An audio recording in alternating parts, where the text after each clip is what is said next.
Welcome back to Lovely Story Time, everyone. We are so happy to see you again in this exciting journey. Today, we will continue to explore part 31 to 36 of the story, After Breaking Apollo's Heart. Grab your snacks, take a seat and explore this story together.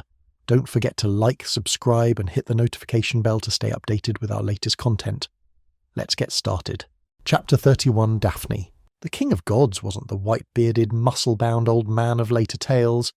And why would he be a mortals don't age, untouched by decay, never showing frailty? Zeus appeared no older than mid-30s, dark-haired with a trimmed beard, crowned with olive branches, his chiselled features sharp and striking. Power itself was a potent aphrodisiac, and paired with his mature charisma, it spun a lush illusion of a mighty figure captivated solely by you, nymph. He stared at Daphne, rising with the bundle pulled from the ashes, his golden eyes narrowing slowly, a flicker of intrigue surfacing. Hermes' gold bangle still weighed on her wrist, but she instinctively knew Maia's son's trick was useless against Zeus's piercing gaze. Her true form was laid bare before the god-king, and his eyes lingered, briefly ensnared by her beauty. Even with Semele's remains between them, Daphne forgot to tremble. Her voice rasped as she explained her presence. "I was sent by Apollo, son of Leto, to protect Semele." At Apollo's name, Zeus frowned, then softened his tone, gentler than a spring breeze. "He mentioned you, I recall. Loyal, brave nymph. What's your name?" Daphne didn't want to answer, summoning every ounce of strength to dodge. "Thunder-roaring Zeus. I must report 2 days ago. Semele's nurse, Beryl, visited suddenly. After that, the princess resolved to make her wish. That woman, calling herself Beryl, wasn't ordinary. I beg you." Zeus, as if deaf to her words, cooed soothingly, like calming a startled bird. "Don't fear. I won't blame you for Semele's tragic fate. Had I not sworn to Styx, I wouldn't have unleashed Thunder's fire here. On the contrary, your bold appearance deserves reward." He stepped closer. "Lovely maiden, tell me your name, so I may grant you your due." Daphne's nails bit into her palms, fighting the urge to flee, holding a deferential stance. "I'm unworthy of reward. I failed Apollo's task, and Semele was so lovable, so devoted to you, eagerly awaiting your child, only to meet this doom. I trust you. Olympus's Lord of Justice won't let her death be in vain." Zeus's brow creased. Her teeth chattered, but she spoke clearly. "If you'll allow, I only ask you give Semele justice." He was too close. She knew she couldn't outrun the god-king if he pursued. Her only shield was Semele's smoking corpse, a grim reminder to Zeus that his vibrant lover now lay disfigured at his feet. His displeasure was clear, but before he spoke, a blinding light flared on the horizon. Something approached fast. Zeus's aura shifted, his hand seizing a bolt of lightning. Without hesitation, he sliced open his thigh, carving a bone-deep gash. He placed the bundle from Semele's ashes into the wound, letting dripping flesh envelop it. Blood sprayed, yet Zeus's face showed no pain. "Zeus, give me that child torn from a mortal's womb, don't dare hide it. You'll never bring your bastard spawn with another to Olympus." A voice of boundless authority roared as the light neared, growing louder, clearer. Daphne's mind reeled. The voice was nearly identical to Beryl's. The nurse was a fraud. Only Hera, Cronus' daughter, queen of marriage and family, would dare berate Zeus so. The puzzle snapped together. Hera, disguised as Beryl, had manipulated Semele's fragile heart, goading her into a deadly wish. Regret slammed into Daphne. She knew divine schemes were beyond her power to thwart, and believing otherwise was arrogance. She'd reported to Apollo faithfully, yet the nagging what-if rippled across her mind. If she'd pushed Semele harder, forced her to confess, could this have been avoided? She knew the answer. No, nothing would have changed. She didn't know Zeus's true form was so lethal. She might not have even relayed such a reasonable-sounding wish to Apollo. Even in hypotheticals, she couldn't save Semele.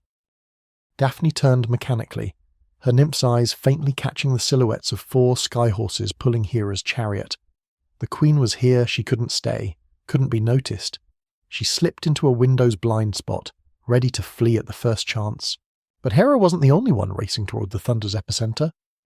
"Son of Maya, wipe that smirk off and halt return to your Selene mountain, or I'll curse you to never know marriage's bliss." Hearing Hermes blocked, Zeus growled low, lightning gathering behind him.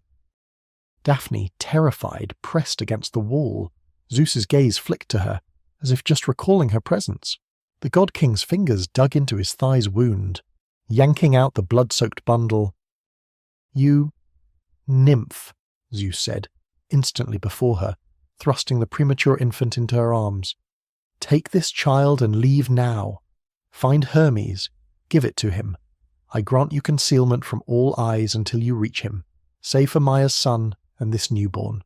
No one, not even gods, will sense you." Apollo hadn't believed Hera would stoop to posing as an old woman to deceive a mortal girl. He couldn't imagine humbling himself that way. Still, he tapped anchor points in Boeotia's temples, sending avatars in various forms to hunt for the suspicious nurse Daphne mentioned.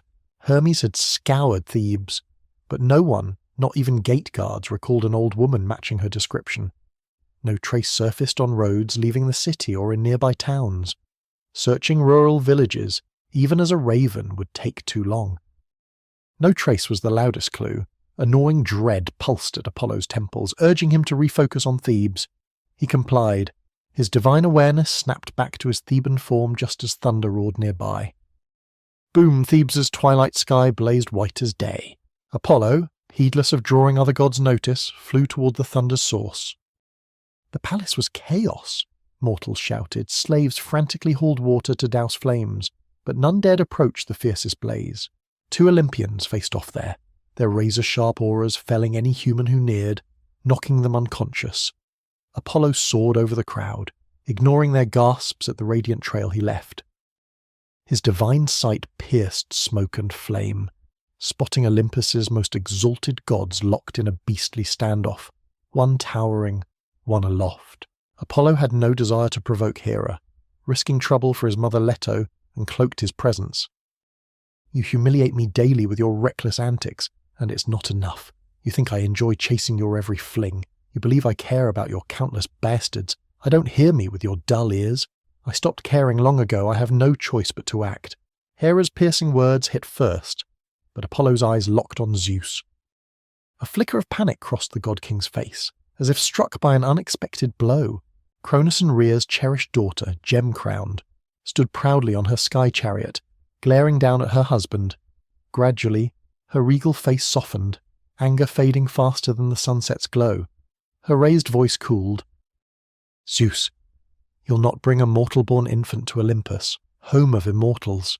If you still see me as your wife, if you recall even you must respect other gods' domains, give it to me." Zeus stood amid the inferno, unscathed by leaping flames, his shadow looming vast, blanketing a crumbling wall. Clutching a dusty bundle, his face taut, he forced a strained smile. No need to go that far. Hera fell silent, her chilling stare fixed on the infant in Zeus's arms. After a long pause, the God King sighed wistfully. "Fine, if that's what you want." He tossed the bundle toward Hera. Hera didn't gloat, watching Semele's child arc toward her, reaching to grab it, but, unbelievably, as her fingers brushed it, the dusty infant popped like a bubble. It was an air-forged illusion. Zeus. No trace of him remained in the swirling smoke. Hera yanked her reins, her horses screaming in pain, carrying the furious queen in pursuit. The fire's heart held only Apollo now.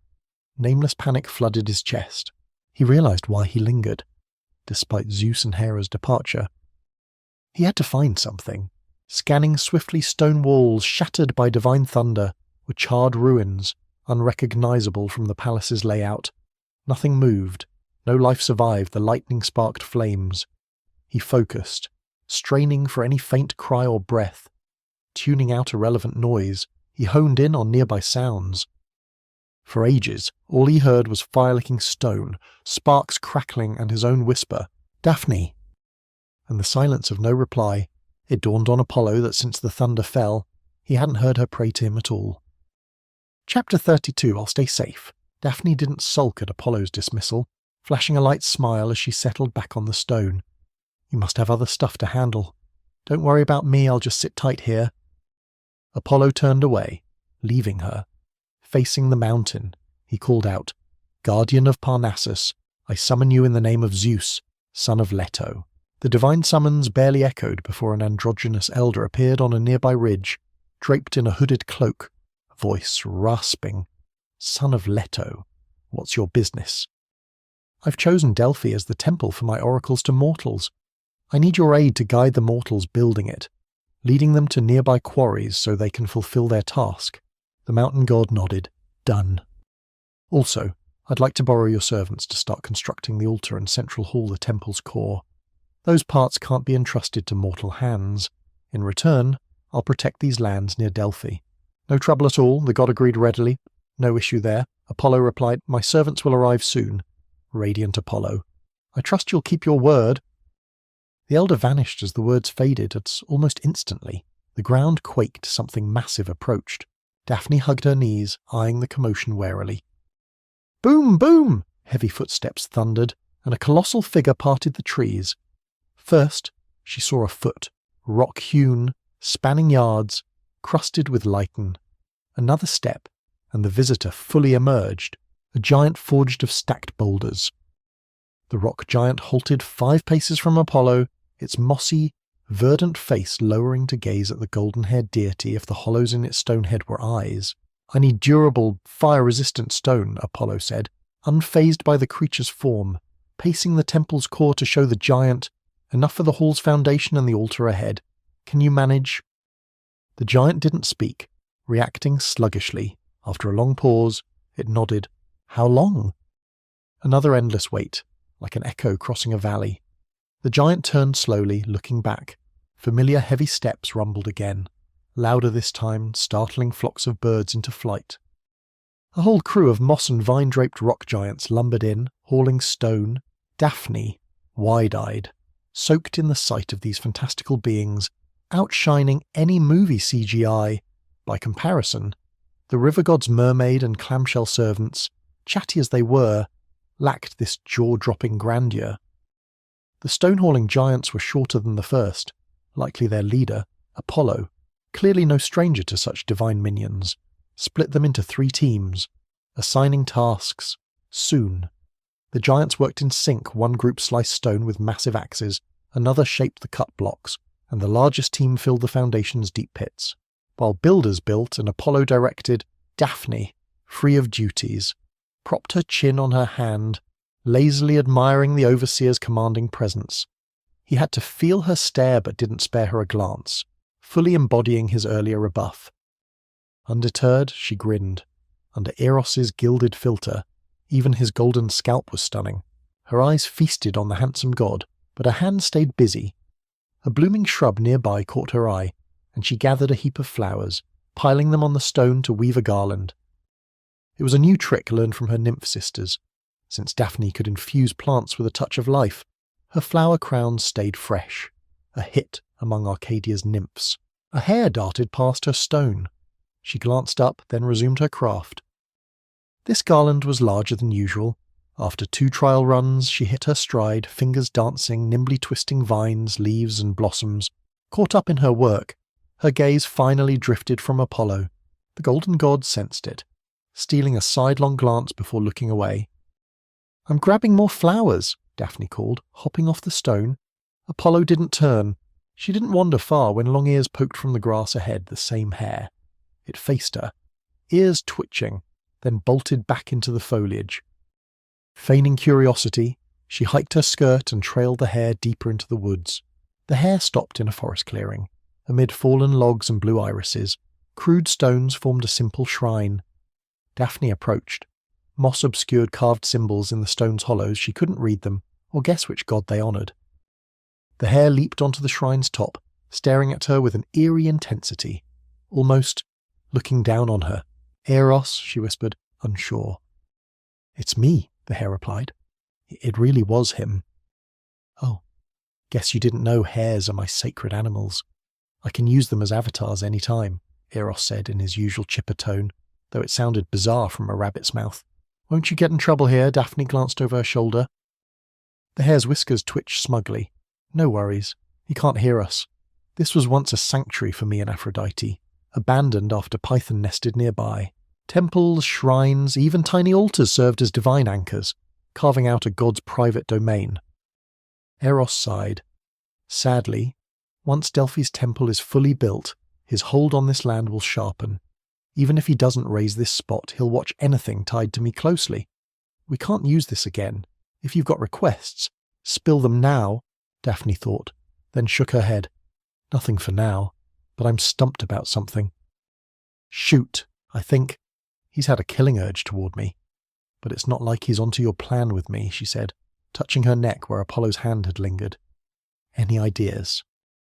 Eros's ears shot up, surprised. Then he chuckled. He's probably got the wrong idea, thinking you're linked to another Olympian. Cutting off her follow-up, the love god added. The less you know about Olympus's drama, the cleaner you stay safer too. Fair point. But it meant if she sent the wrong signal, accidentally confirming Apollo's suspicions, she could face death. She wasn't shocked. Telphusa's fate proved Apollo's ruthlessness when his divine dignity or stance was at stake. Strangling her might even be a merciful end. Ha ha ha. You're pale as a ghost. The hare teased, hopping in place, even chasing its stubby tail in a circle. His temper's hardly warm and fuzzy, but as a god of justice, punishing evil and wrongdoing, he can't afford to revel in harming the weak to keep his authority. Eros paused meaningfully. But if rage blinds him, he might do something even he'd regret. Daphne shut her eyes, breathing deeply. I'll keep that in mind. Eros shifted gears. So, how are you holding up ready to stick to the plan? Your golden arrow's working, she said, pressing her chest. Things are smooth so far. Out of pity or duty, he's let me stay in Delphi and promised me a place. With step 1 done, steps 2 and 3 are easier. No, I mean, can you stay tough, not waver or soften because of my arrow? Daphne froze, then laughed. Whether it's my heart or the plan, I want his love most right now. Playing pitiful or sweet, what's wrong with a little scheming to chase your crush? What happens after he falls for me? We'll deal with then. Eros went quiet.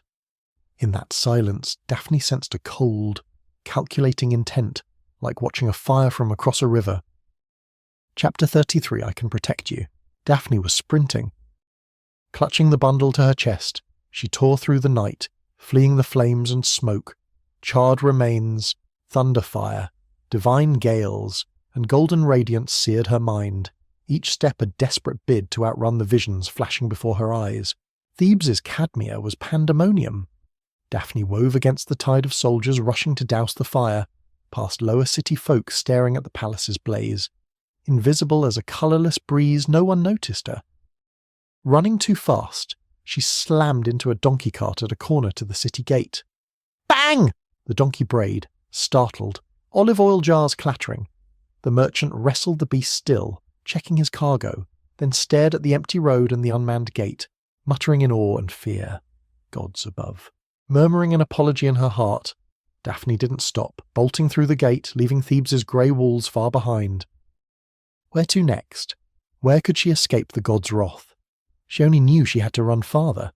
Rage and terror froze her thoughts. She couldn't think, or maybe couldn't bear to dwell on what she'd witnessed. When she came to, instinct had driven her toward Delphi. No, Daphne halted, leaning against a massive tree, gasping. No moonlight tonight, Selene seemed to shun Thebes's tragedy, hiding her chariot behind thick clouds. Yet the darkness wasn't total. Embers from the fire lit the horizon, staining it an ominous crimson. Compared to Thebes's chaos, the silence around her was deafening. Then she realized Semele's child hadn't cried once, as if sunk in death's eternal sleep. Her trembling fingers found what should be the head soft, but ice cold, nothing like a living thing. Her heart lurched by the faint light. She wiped the premature infant with her hands and skirt, barely making out a wrinkled face, eyes shut, blood masking its colour, but its chest rose and fell faintly, unmistakably alive. Calmer now, she began to plan her next move. Zeus ordered her to deliver the child to Hermes, but Hera had blocked the messenger's aid, and if she noticed the divine child missing, she'd likely watch Hermes first, unable to spot a minor player like Daphne right away. She could pray to Hermes, demanding he fulfill his promise to whisk her away, but meeting him in an unsafe spot would break Zeus's cloaking blessing, risking Hera's wrath as a scapegoat. She couldn't bank on Olympian kindness, hoping Hermes would prioritize her safety. As for Apollo, Zeus's spell hid her from him too. Would he even defy Hera for her sake? Daphne cut off that thought, refusing to spiral. Moving again, she trekked through the night, running and walking until she reached a rural crossroads marker. Apollo had mentioned offhand that Hermes was a patron of travellers. Wanderers had long prayed at roadside stone piles for safe passage, hoping a passing god might hear. Now, these markers were becoming Hermes's anchor points for his divine influence. She approached, whispering, "Son of Maya, lord of luck, guardian of travellers and thieves. Hermes, I pray to you. I don't ask you to appear, only to guide me and the child I'm tasked to protect to a hidden place beyond the god's sight." Her words barely faded when a clatter-clatter sounded in the dark, growing clearer. Wary. Daphne ducked into the marker's shadow, watching the source approach. A curly-horned ram emerged, charging straight for her. "Zot The lone ram stopped before her, bleating bar decisively, then trotted a few steps, pausing to glance back. This must be Hermes, the shepherd, sending her a guide. The journey from Thebes to Cyllene took 3 days. Daphne barely rested, only stealing brief naps against trees or rocks when the ram paused to graze or drink, then pressing on. Reaching Cyllene's misty depths and meeting Hermes didn't ease her. Even after washing off the divine blood and ash in Arcadia's cool springs, she still smelled char and blood, hearing phantom sounds. Sleep eluded her. She forgot what tiredness felt like, merely staring blankly against the stone chamber's wall. Daphne. A familiar voice called her name. She didn't react at first, turning dully toward the sound. The golden-haired, blue-eyed god stood at the chamber's entrance. She blinked. Apollo didn't vanish. Instinctively standing, her legs, stiff from hours unmoving, buckled like brittle sticks. She swayed, about to collapse. Apollo flashed to her side, gripping her arms to steady her, fingers tightening unconsciously. "You?" he faltered, his gaze scanning her from head to toe, checking for injuries. Daphne managed a weak smile. "I'm not hurt." Her hoarse voice startled her, and she coughed lightly. Apollo's eyes never left her. In just days, she'd grown gaunt and pale, like a fading wraith. Her once soft cheeks were hollow, making her eyes seem unnaturally large, underscored by unhealthy shadows, jarring to see. Even her arms, under his grip, felt like skin over bone, drained by exhaustion. His lips pressed into a rigid line. "Sorry to interrupt your reunion, but I've got something to say," Hermes cut in. Apollo's eyes flickered, silently releasing Daphne. Hermes briskly recounted the palace events, Zeus's cloaking blessing, and how Daphne reached Cyllene. "So, Father knew where she was all along," Apollo said, letting out a low, abrupt laugh. Hermes glanced at him. "Not quite. I haven't reported finding the divine child yet." Apollo raised a brow, surprised.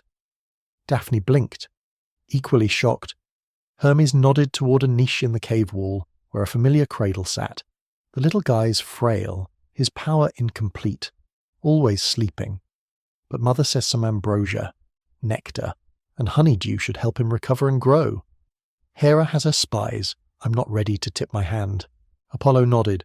Then I'll take Daphne to Delos. The child can stay hidden here for now. Hermes sighed, hold off on deciding it's complicated. He hesitated, rare uncertainty in his choice of words. Put it this way, besides retrieving the child, Father mentioned bringing the nymph who protected him to Olympus for a reward. Apollo's face darkened. "Seems we're on the same page," Hermes said, turning to Daphne with a gentle tone, laying out the stakes. "If you show up before this kid claims his Olympian seat, Hera will zero in on you. Bluntly, you'd have to seek our great father's protection, and that might not be a good thing. Protection often came with a price." Daphne's fist clenched, head lowering. "I understand." She inhaled deeply, adding calmly, "The god king already saw me. Your disguise didn't work on him." Apollo's expression grew colder, declaring firmly, "Father doesn't need to step in. I can protect you."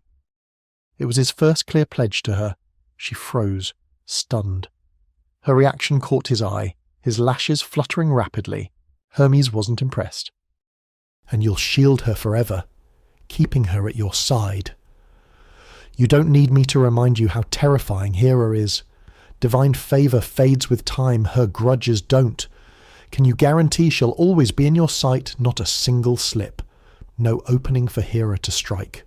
The messenger's sharp tongue fired relentless questions, leaving Apollo speechless, his glowing eyes blazing with fury at Hermes' challenge. Ignoring Apollo's glare, Hermes addressed Daphne. "I got you into this mess by sending you to Semele's side. If Hera targets you, I'd feel some guilt. You and the kid can't hide in Selene forever, so here's my pitch. He's defenseless now, and you need leverage to protect yourself.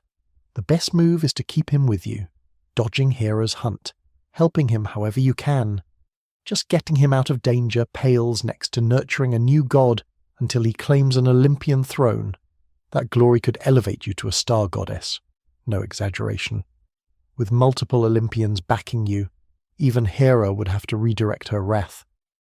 No need to say it, this path's perilous, but compared to other options, it's the best shot." He added with a friendly wink, "I'll lend a hand from the shadows, of course." Hermes glanced at Apollo as if daring him to object. Surprisingly, Apollo stayed quiet, then said stiffly, "Delos is still an option. It's where Artemis and I were born. Hera couldn't touch our mother then, and she can't now."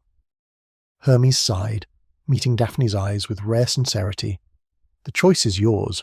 Something fuzzy stirred in her chest at those simple words, and she ducked her head quickly. The messenger backed toward the door, hands behind him, chirping lightly. "Pardon me for a bit, I need to swipe some ambrosia from Hebe for the little guy." His echo lingered, but Hermes was gone. The stone chamber held only Daphne, Apollo, and the unconscious infant in its swaddle. Daphne eased back down, murmuring, "I need to think." "Fine, but you need rest first," Apollo said, his tone gentle by his standards. She glanced at him.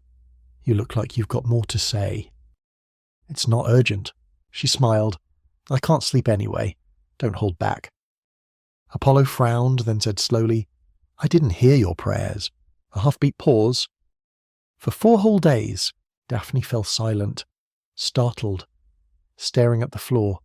She said after a long pause, "It happened so fast my mind went blank. Then the God King's blessing hid me. So even if I prayed, you couldn't find me. Once I got here, Hermes said he'd contact you." Apollo's throat bobbed, as if to argue or explain, but he chose silence. In the quiet, Daphne's deep breath sounded starkly clear. "I've got something to ask you too. After reaching Selene and calming down, I realized I missed something. Semele was a mortal and goddess's daughter. Even with a god, her child would only be a demigod. So obvious. But I never noticed, probably because you said a new god was in her womb, and I took it at face value. But why were you so sure a half-mortal fetus would become a new god?" She met his eyes, her voice soft and slow, as if afraid to wake the infant or too drained for a harsher tone. "So, did you foresee it?" Apollo's pupils constricted. She tried to smile, but it looked more like a grimace. Semele's death. The fetus meant to die reborn in the God King's flesh. Rising to godhood, you knew it would happen. Tell me, am I wrong? Chapter 34. You think too much of me. "You're wrong," Apollo said. Daphne froze, speechless. She might have half hoped he'd deny her accusation so firmly, but when he did, confusion flooded her. What stunned her more was that the proud son of Leto didn't erupt in rage at her challenge.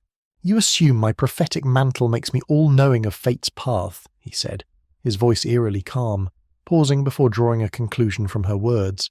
"Daphne, you think too much of me." Her chest swelled and tightened. She opened her mouth but chose to hear him out. "All I can do is glimpse the realm of primal fate. I don't control what I see, but most often I see only endings." He paused, then poured out more, almost unreserved, from a fleeting vision of a distant future. "I can infer earlier events, but there are strict limits. For example, if mortals seek my guidance to found a city, I might see its ruins from war or disaster. Yet from the scale of its walls and citadel, I can deduce it once thrived a prime spot for a city. So, I'd issue an oracle to build there. Apollo rarely explained so much at once, but when he did, he held nothing back. Daphne found no trace of deception in his words or face. Unsurprisingly, the son of Leto, who rarely deigned to justify himself, had no need for lies. For anything mortal, anything that perishes, these eyes likely see only decay. Death, withering, Apollo said, tapping his left eye corner lightly. Endings. As he spoke, the young god of prophecy gazed at her with deep blue eyes, enveloping and piercing her, as if peering through her to some distant scene. For a fleeting moment, he looked almost sorrowful. I can't reveal what I saw in my first prophecy, but I didn't foresee how the second divine child would ascend to godhood, just as I didn't predict how Hermes would use my aid to reach Olympus. He closed his eyes, a faint laugh escaping, as if amused by his need to prove he wasn't what she thought. To answer you directly, no, I didn't foresee Semele dying that way. Apollo stepped closer, pressing a fist against the rock wall an arm's length above her head. Leaning down, his voice quickening with a sharp edge. If I'd known what would happen, I wouldn't have let you go to her side. What would I gain if I knew Hera would goad Cadmus's daughter into a self-immolating wish, leading to her son's rebirth, and that outcome served me? I'd have no reason to interfere, even if justice demanded I stop that tragedy. I'd never put the burden of facing Hera on you. About that day, whether you were there or not, Father would have used his flesh to remake that child. Not for nothing Hera's vengeance was unusually vicious, even for her. As God King, he had to act. As for hiding the infant, Father had ways to dodge Hera's probing. They've been at this cycle of revenge and deception since before my birth, dragging other gods and mortals in. Handing the child to you for Hermes was just a precaution, nothing more. Daphne paled, turning away, but Apollo didn't stop his defense. Why would a demigod princess bear a divine child? Did I notice the discrepancy? Yes, but mortals and demigods have been granted ambrosia before, ascending to immortality. I thought this was no different. Maybe Father favoured Semele, or aimed to bolster my authority while weakening Hera's power from their divine marriage. Apollo paused, his breath uneven, a rare crack in his composure. His blue eyes churned with a storm anger, confusion, and overwhelming disbelief ready to spill over, each drop threatening to drown her. Daphne gasped, squeezing her eyes shut, bracing for the crushing weight of his divine aura, but the suffocating pressure never came. Before his aura could surge, Apollo reined it in. Seeing her flinch, his anger flared hotter, yet he forced it down. His fist pressed harder against the wall, fine cracks spidering through the rock. Nymphs differ from immortals, but you're far closer to us than aging mortals or demigods. It's no surprise you'd pity Semele, even rage for her, after such a horrific sight. Questioning inconsistencies is natural, but he let out a low, ill-timed laugh. I didn't expect you to judge me with such malice. He lifted her chin, forcing her to meet his gaze. Studying her with an unreadable look, Apollo released her abruptly, his statement sounding like a question. Eris's golden arrow may have worn off. Their eyes locked in a tense standoff. Apollo turned sharply, rubbing his face hard, then strode out. Watching his back, Daphne felt a dull ache, like wild vines coiling tight. She gripped the couch's edge, her spine curling, breath quickening into gasps. Half was exaggerated performance if she didn't act fast, make a scene to reel Apollo back. She feared his anger would drive him away, abandoning her for good. The other half was a tangle of genuine regret, panic, and the sting of being called out. She'd pegged gods as arrogant, but wasn't her snap moral judgment its own kind of hubris? Apollo's question hit the mark. The one doubting and accusing him wasn't just nymph Daphne, but Cassandra, an ordinary human from another time. Cassandra didn't love him with that wild, uncontrollable passion, but she shouldn't feel this disillusioned betrayal either. Apollo, she murmured his name, chest tight, the syllables clumsy, like speaking them for the first time. Daphne Apollo rushed back, kneeling before her, his sacred light enveloping her. But his healing magic didn't ease her symptoms. Her fingers, white-knuckled on the couch, went limp. She pitched forward, collapsing into his arms, What's wrong? Where does it hurt? His hands grazed her cheeks, her forehead, panic seeping from his fingertips. Clutching her chest, she laughed through gasps. So, Eros's golden arrow really can break her heart. Daphne! Was he calling her? She wasn't sure. She'd meant to play up the chest pain, salvaging her emotional misstep, but she'd underestimated the arrow's new side effect. That's not what I meant. Apollo's breath brushed her ear, his arms tightening around her. I shouldn't have said that. I'm sorry for misunderstanding you. Forgive me. Before consciousness faded, she fumbled for his cheek, palm pressing against it, murmuring, "If I didn't care, I wouldn't have been disappointed in you." She awoke above a sea of clouds. The dreamlike vista left her dazed for a moment. "Been a while since we met," Eros said, lounging on a fluffy cloud above, propped on an elbow, shaking his head with a tsk. "I warned you my golden arrow's no toy. Be less reckless, or you'll literally die of a broken heart." She closed her eyes, touching her heart. "So, I haven't died of heartbreak yet." Eros paused oddly. "You could say that, but I can't guarantee that body can handle another intense emotional hit. I'll unwrap Gaia's gift to me before that." "You're restless," Eros observed. "Maybe?" She felt less detached than before in this cloud realm, leaning back into the soft, springy clouds that sank and rebounded like marshmallows, embracing her. Eros smiled, waiting patiently before asking, "So, how's it going? You've landed in some serious trouble." "Very serious," she agreed. He chuckled. "Fair warning if you die from something else. I might not swoop in to save your soul in time." "Thanks for the heads up," she said, eyes snapping open. "If I complete your task, you'll send me back to my original world. My original time, right?" "Correct. Need me to swear on it?" She shivered instinctively. "Or no need." "Of course, if you want to stay and start fresh in this world. That's easier." "No!" Her answer was instant. Eros blinked at her decisiveness, then grinned. "If you think he's hooked enough now, I could let Daphne die of heartbreak. His face would be priceless." "No." The same swift reply. Eros sat up, faintly annoyed. "Please forgive me, I'm off today," she said, sitting up, rubbing her brow, adopting a professional tone. "What I meant, it's not time yet.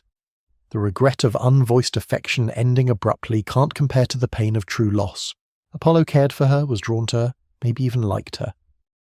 But it wasn't enough. Semele's death taught her how fickle and shallow divine favour could be. Apollo might differ from Zeus, but only maybe. Thebes' aftermath woke her to Gaia's backup plan being unfeasible.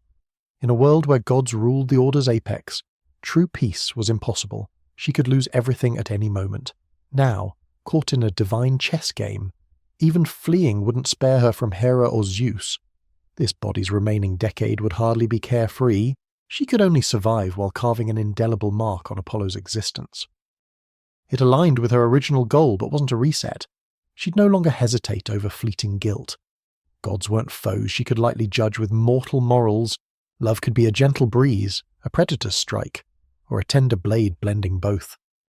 "How do you want to exit? You can't summon me now, I need to prep." She lowered her eyes, silent, then said clearly, "I'll leave when he loves Daphne most, when he's brimming with hope." As she spoke, she thought she might truly like him a little. Chapter 35, Everything About Him, drew closer. Daphne awoke after a day of deep sleep. Nymphs were immune to illness, yet she felt like she was recovering from one, weary and drained. Hermes and Apollo were absent, so Maya, the true mistress of Cyllyn's rock-hewn palace, took on the role of watching over her. Watching meant quietly sitting in Daphne's stone chamber, working on embroidery. The goddess was gentle and reserved, neither shy nor boastful at Daphne's awe and praise, offering only a serene smile. Her calm restraint seemed the opposite of Hermes' lively charm, but that day, Daphne accidentally witnessed Maya scolding her son. "Since you stole ambrosia for that child, you should have taken it from your father. The God King's stores are vast, he might not notice a missing bottle, and even if he did, he'd say nothing, knowing it's for his frail son. But what did you do, Hebes, whose daughter? If she reports the theft, what will Hera do?" The silver-tongued messenger had no retort, only grinning sheepishly, winking at Daphne, who wasn't sure whether to retreat or act oblivious. Noticing an outsider, Maya smiled, falling silent. But as mother and son moved to the inner hall, Hermes was likely in for more lecturing. The palace's great doors creaked open. Apollo strode in, freezing when he saw Daphne. "What are you doing here?" Realizing his tone sounded accusatory. He quickly added, "You're already up and moving. I've felt much better since waking." A brief awkward silence. This was their first face-to-face since their heated clash. Lingering here too long looked suspicious. "So I left briefly to create the illusion I'd returned to Delphi," Apollo said stiffly, explaining his absence. After a hesitant pause, he checked again. "You're okay back then?" "I lost my composure." "I'm really fine," Daphne said, lowering her head. "It's fair you'd be angry at my offence. I presumed too much. And—" Apollo cut her off. "It's over." He turned into her temporary chamber, familiar with the space. She followed, saying softly but clearly, "I've thought it over. I want to follow Hermes' advice." Apollo paused, turning to look at her, unsurprised by her choice. "I don't doubt your sincerity, and I believe Delos would be safe. But I can't hide there forever. I have a home, family, friends. Besides, you promised I could stay in Delphi temporarily. If I sought your protection in Delos, it'd feel—" Apollo's brow furrowed slightly, his voice flat. "Feel." Daphne met his gaze unflinchingly. "Improper," she pressed. "How do you see me now? Maybe I'm reading too much into it, but since you no longer seem indifferent to my fate, can I hope? I'm more than just some dispensable nymph." Apollo's eyes flickered, his lips parting. She jumped in. "I'm not rushing you or forcing an answer you might regret later. Maybe some time apart to think clearly would be best for both of us." She shifted topics. Maya fed the divine child some ambrosia. "He looks healthier, but still sleeps. Want to see him?" Apollo, still caught in the earlier conversation's echo, pressed his lips together before saying, "All right." Semele's son was tucked in a hidden cave deep in the palace, with 2 passages, one to the ridge's far side, one to the main hall for Hermes to whisk him away if needed. But the tight space felt even more confining with 2 people. Daphne sidestepped, pressing against the rock wall to make room, yet Apollo stood close behind, peering over her shoulder at his half-brother, whose fate hung in the balance. The infant lay in a vine-woven cradle, swaddled in soft, thick cloth. Still as before, eyes closed, but his face was less wrinkled, a few black curls of baby hair clinging to his forehead, tips slightly coiled. "His hair's like his mother's," Daphne said, her fingers twitching. The feel of braiding Semele's hair lingered like yesterday's memory. Reflecting calmly, she and Semele weren't especially close. She could barely say she liked the dream-drunk princess. Yet she couldn't help but rage at Semele's end. One misstep, and that could be her. Apollo gazed silently at the infant, then asked casually, "Has Hermes found someone to raise him?" His eyes, though, drifted uncontrollably to Daphne, the loosely tied hair, the glimpse of her neck and shoulder between golden-brown strands. Catching himself, he shut his eyes, forcing his gaze back to the sleeping child. "Hermes probably has a plan, but he hasn't shared details with me." "I could come along," Apollo said abruptly. Daphne turned, startled, holding her breath. A familiar, fleeting closeness, one she hadn't seized before. Apollo leaned down, so near that if she spoke, her breath would graze his chin or lips. She tried to turn back casually, but he caught her arm. "What did you say?" she murmured, unsure why she asked again. Apollo didn't answer. She felt his gaze slide to her lips, lingering with focused, almost entranced intensity, tinged with unguarded confusion like a child staring at dazzling candy in a shop window, captivated but clueless how to imagine its taste, frozen in awe, forgetting he could reach out, act. A single signal of consent could shatter the charged stalemate. So she pressed her lips together. His grip on her arm tightened. Everything about him drew closer golden lashes, the tip of his nose, the sweet scent of ambrosia. She wondered if she should close her eyes, but Apollo released her suddenly. Caught off guard, Daphne followed his shifted gaze, turning back. The infant in the cradle had woken. Semele's son stared at them quietly with deep, reddish-purple eyes. Chapter 36. Apollo's shadow already enveloped her. At the misty border where Selene's foothills met the plains, the fog thinned. One step farther, and they'd emerge from its veil, exposed to the gods peering from the clouds. "Time to split up," Hermes said, pausing with his golden staff. Glancing back, Apollo stood half a step behind, cradling a thickly swaddled bundle. His faintly displeased scowl and youthful, heroic features clashed oddly with the act of holding an infant. Hermes, catching the sight, couldn't hold back a snicker. He'd already laughed himself silly at this scene when they set out, nearly sparking Apollo's wrath. Amid the messenger's cheerful chuckles, Apollo's face darkened further. Wordlessly, he thrust Semele's son toward Hermes. The infant's strange, vivid eyes lingered on Apollo's face before shifting to Hermes, then settling on Daphne standing nearby. She forced a smile. The boy blinked slowly, his attention drifting to the clasp on Hermes's cloak. Hermes shook his head with a sigh. Since waking, the child hadn't spoken a word. He didn't cry, fuss, or giggle at Hermes's endless tricks, just observed his surroundings with those peculiar eyes.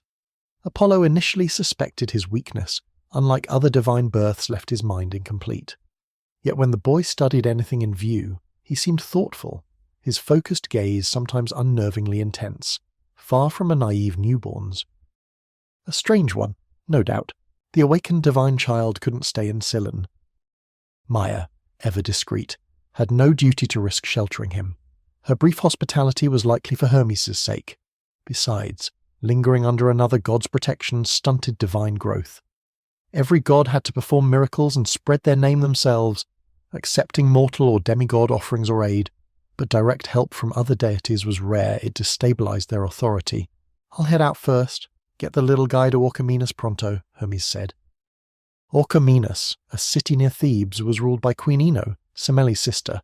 With the messenger's persuasion, Ino readily agreed to raise her sister's orphan.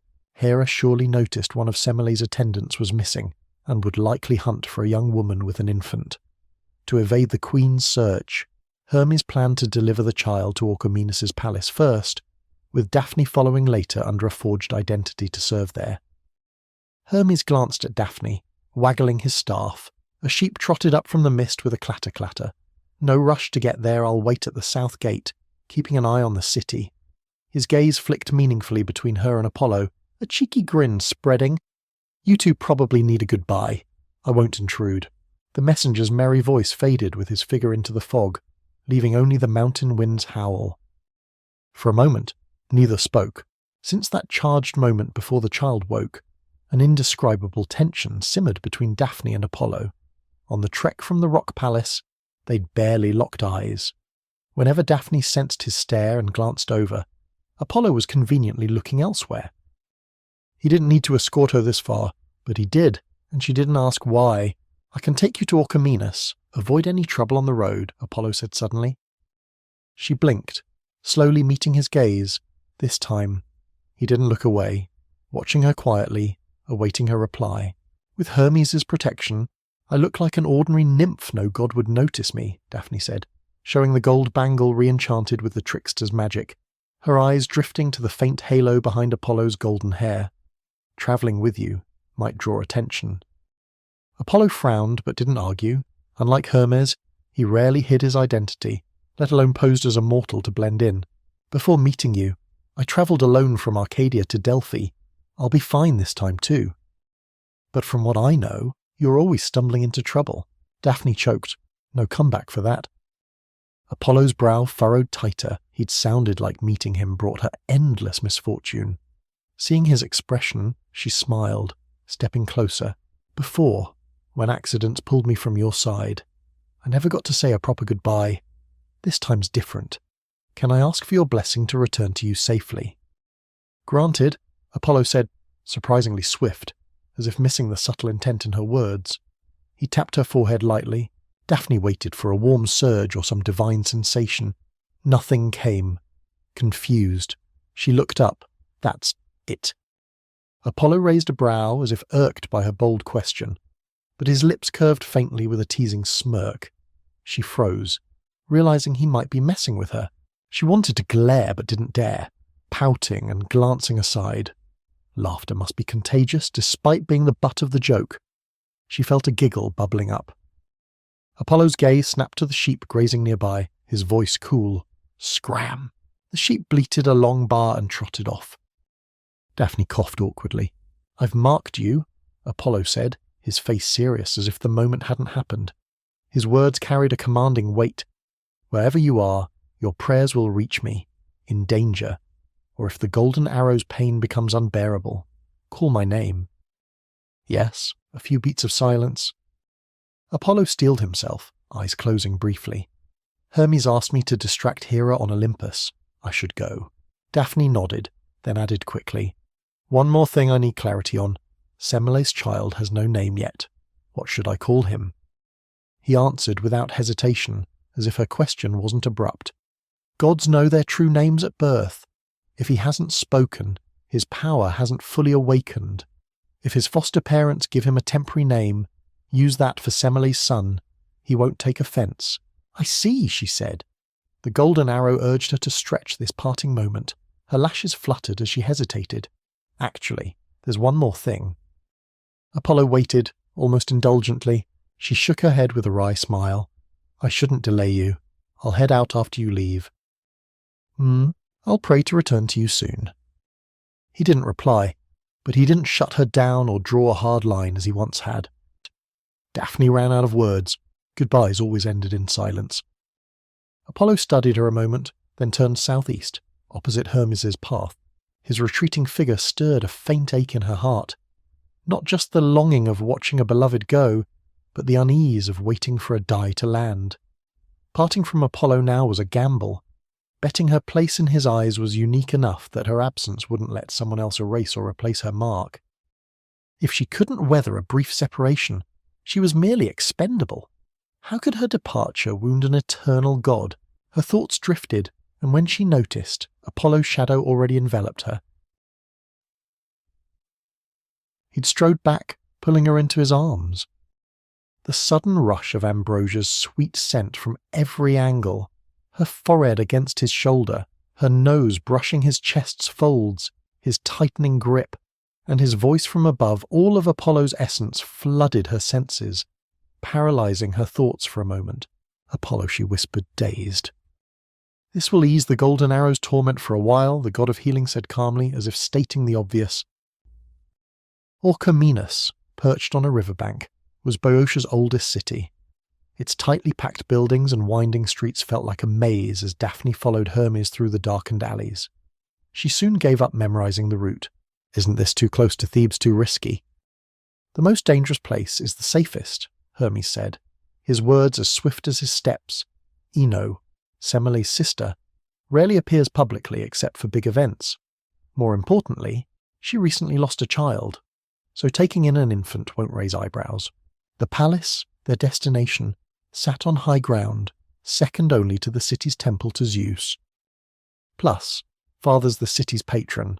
Hera would need extra effort to snoop here, and he'd notice immediately. So he knows I'm here. Nope. That's partly why I had you come separately, Hermes said, grinning. There's a feast on Olympus right now, supposedly to patch things up between father and Hera, but really... He winked at Daphne, trailing off as they reached the palace's edge. Mind lending a hand.